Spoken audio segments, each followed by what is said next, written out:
আসসালামু আলাইকুম। প্রিয় ফেসবুক ব্যবহারকারী ভাই বন্ধুরা, সবাইকে সালাম, আসসালামু আলাইকুম। আমি ফরহাদ হোসেন।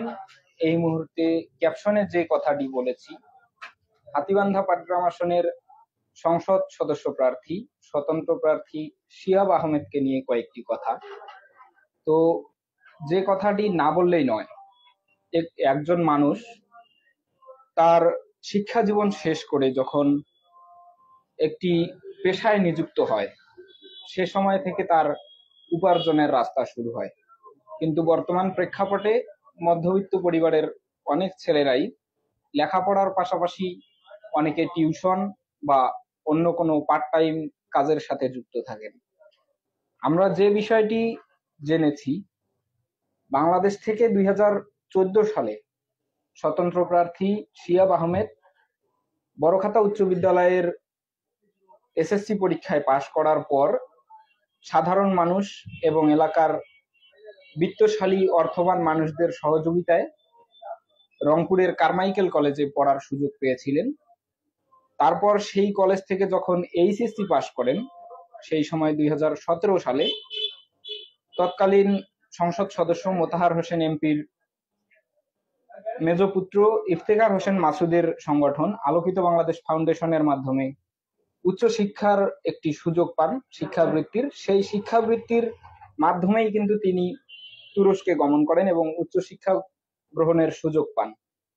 তিনি সেখানে উচ্চশিক্ষা গ্রহণ করেছেন, আমরা সেটি জেনেছি। কিন্তু তার পরবর্তীতে তিনি সেই উচ্চশিক্ষা শেষ করেছেন কিনা সেটি কিন্তু আমরা জানতে পারিনি এখন পর্যন্ত। এবং তিনি বলে বেড়ান তুরস্কে গিয়ে তিনি উচ্চশিক্ষার পাশাপাশি ফেরি করে মালামাল বিক্রি করেছেন, বিভিন্ন সময় ডিশ ওয়াশার অর্থাৎ বাসন কোসন মাজার কাজ করেছেন বিভিন্ন রেস্টুরেন্টে, তারপর মোবাইল অ্যাক্সেসরিজ, মোবাইলের মালামাল বিক্রি করেছেন। আচ্ছা, মনে করলাম আপনি একজন ব্যবসায়ী হিসেবে, একজন ক্ষুদ্র উদ্যোক্তা হিসেবে আপনার ব্যবসা শুরু করেছেন, সেখানে একটি ন্যূনতম মূলধন লাগবে।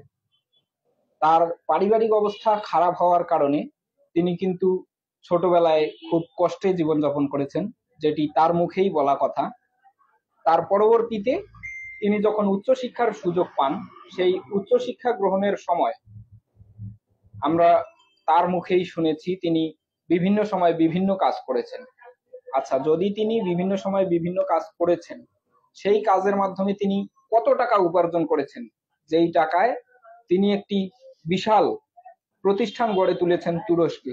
সেই প্রতিষ্ঠান থেকে পরবর্তীতে দুবাই, সংযুক্ত আরব আমিরাত, সৌদি আরব, আফ্রিকা সহ বিভিন্ন দেশে তার সেই প্রতিষ্ঠানের শাখা তিনি প্রতিষ্ঠা করেছেন। সবচেয়ে আসল একটি কথা হলো, তিনি 2021 সালে করোনার শেষ দিকে বাংলাদেশের দক্ষিণাঞ্চলের অর্থাৎ কক্সবাজারে এসেছিলেন। তুরস্কের তিনি যে বিশ্ববিদ্যালয়ে পড়াশোনা করেছেন, সেই বিশ্ববিদ্যালয়ে পড়াশোনা করার সময় থেকেই কিছু সদস্যের মাধ্যমে, যারা পৃথিবীর বিভিন্ন গরিব দুস্থ অসহায় দেশের মানুষকে বিভিন্ন রকম সহযোগিতা করে থাকেন। তুরস্ক একটি মুসলিম প্রধান দেশ হিসেবে পরিচিত হওয়ায় এই তুরস্ক থেকে বিভিন্ন সময় মানুষ জাকাতের টাকা প্রেরণ করেন, যেই টাকায় গরিব অসহায় মুসলিম দেশগুলোতে সহযোগিতা করা হয়। তো শিহাব আহমেদ সেই সময় এসেছিলেন কয়েকজন প্রতিনিধিকে নিয়ে।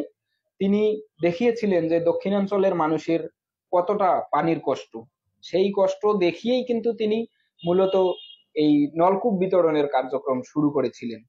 পরবর্তীতে আমরা দেখতে পাই যে তিনি দক্ষিণবঙ্গে টিউবওয়েল বিতরণ করেছেন কিনা আমরা জানি না, কিন্তু ফলশ্রুতিতে দেখা গেল যে আমাদের হাতীবান্ধা উপজেলার কয়েকটি ইউনিয়ন, বড়খাতা, ফকিরপাড়া, সানিয়াজান, গড্ডিমারিতে তিনি খুব ক্ষুদ্র পরিসরে টিউবওয়েল বিতরণ শুরু করলেন। টিউবওয়েল বিতরণ করতেন। সেই টিউবওয়েল বিতরণে কত টাকা খরচ হতো, একটি টিউবওয়েলে পাইপ কেনা, টিউবওয়েল কেনা, ইট কেনা এবং সিমেন্ট বালু যা কিছু আনুষঙ্গিক সবকিছু কেনা খরচ, এবং যে মিস্ত্রি দিয়ে টিউবওয়েল বসানো হয় সেই টিউবওয়েল বসানো পর্যন্ত মিনিমাম 7-8 হাজার টাকা খরচ হয় একটি টিউবওয়েলে। পাশাপাশি সেই টিউবওয়েল বসানোর শেষে মিলাদ মাহফিল, ছোট ছোট কচি গাছা বাচ্চাদের জন্য বিভিন্ন রকম উপহার সামগ্রী, চিপস বিতরণ এবং পার্শ্ববর্তী কয়েকটি বাড়িতে তিনি ওই পরিবারের সদস্যদের খাবার জন্য 5 কেজি করে চাল বিতরণ করতেন। আচ্ছা, এই টিউবওয়েল বিতরণের যে তিনি অর্থটা পেতেন বিদেশ থেকে, তুরস্ক থেকে টাকাটা পেতেন, সেই টাকার মূল অঙ্ক কত সেটা কি আমরা কেউ জানি? আমরা কিন্তু কেউ জানি না। আর বিশেষ কথা হচ্ছে, তিনি সেই টিউবওয়েল বিতরণের টাকা থেকে ধীরে ধীরে এমন পর্যায়ে এলেন, বর্তমান সময়ে তিনি বলেন যে তার প্রতি মাসে, আমরা দেখেছি গত অক্টোবরে নাকি তিনি 34 লক্ষ টাকা তার অ্যাকাউন্টে এসেছে রেমিটেন্স হিসেবে। আচ্ছা, তিনি বিদেশে দুবাই, সংযুক্ত আরব আমিরাত, আফ্রিকা এবং তুরস্কে যে প্রতিষ্ঠানগুলো চালান, সেই প্রতিষ্ঠানগুলোতে কত লক্ষ টাকার কেনা বেচা হয়, যার ফলে তিনি বাংলাদেশে একযোগে এতগুলো টাকা, প্রত্যেক মাসে তার অ্যাকাউন্টে এত পরিমাণ টাকা আসছে, যেই টাকার অঙ্ক কিন্তু খুব কম না। একটি মানুষ যদি বলে যে সেই টাকায় স্বাবলম্বী হবে, তাহলে প্রত্যেক মাসে ওই টাকায় কমপক্ষে 30 জন থেকে 40 জন মানুষকে স্বাবলম্বী করা সম্ভব। কিন্তু আমরা কি দেখতে পাচ্ছি, তিনি টাকার অঙ্ক বাড়তে বাড়তে এমন এক পর্যায়ে যাচ্ছে, তিনি বড়খাতা ইউনিয়নের কয়েকটি গ্রাম, অর্থাৎ বড়খাতার 4টি গ্রাম আমরা জানি, সেই 4টি গ্রামের প্রত্যেকটি গ্রামেই তিনি তার ভাইদের বাড়ি করে দিচ্ছেন, জমি কিনছেন। সেই জমি এবং বাড়ি এলাকার মধ্যে কিন্তু একদম অন্যরকম ভাবে ফুটে উঠছে, যেগুলো আসলে মানুষের চোখে ধরার মতো। শিহাব আহমেদের মূল কাজ কি, তিনি কোন পেশার সাথে জড়িত, এই কথাটা কিন্তু আসলে আমরা কেউ ভাবি না। আর গতকাল আমরা একটি ক্ষুদ্র পোস্ট দিয়েছিলাম যে শিহাব আহমেদের বিদেশের জাকাতের টাকায় তিনি এখন কোটিপতি। কথাটা কিন্তু যেমন আমরা বলেছি, সেরকম তথ্য আমরা ইতিমধ্যে সংগ্রহ করেছি, যেই তথ্যের উপর ভিত্তি করে আমরা একটি বড় পরিসরে নিউজ করব পর্ব আকারে।